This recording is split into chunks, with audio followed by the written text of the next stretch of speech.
For decades, implosions have become the fastest, most efficient way to bring down a structure. For one company, Controlled Demolition Inc., imploding buildings is a family affair.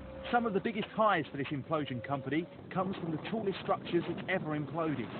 But sometimes CDI carries out some of the most unusual requests, like blowing up the Kahuku wind turbine. The main challenge there was the limited amount of explosives that we had.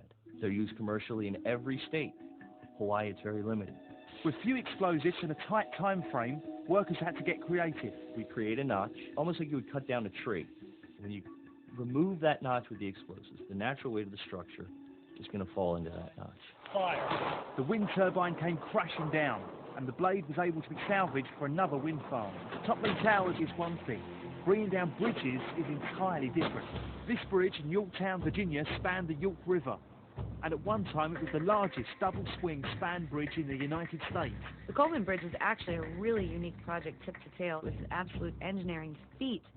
The 1,100-metre-long steel bridge was built in 1952. The bridge approaches were taken out before the implosion, but the remaining 3,600 tons would prove difficult to dynamite. They came up with a plan to cut the old bridge into 275-ton sections. They used 70 kilograms of explosives, enough to demolish an 8-story building. The steel span would then drop right into the river. Each section fell into the river right on cue. The sections were then manageable enough to be removed and recycled. The most difficult challenge demolition companies face is blowing up multiple structures at the same time. But in 1998, a world record was shattered when 17 structures were imploded at once.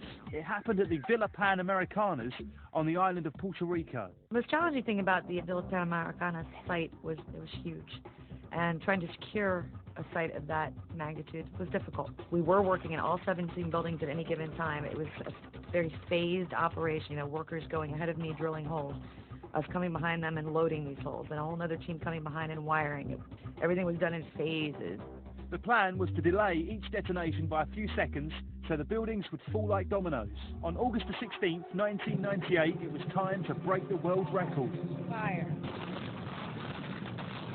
It was just absolutely amazing to watch 17 structures of that size moving at once. Bringing down buildings and breaking world records, the future of demolition is wide open. And in the end, the grace and drama of each kind of demolition will always be a sight to behold.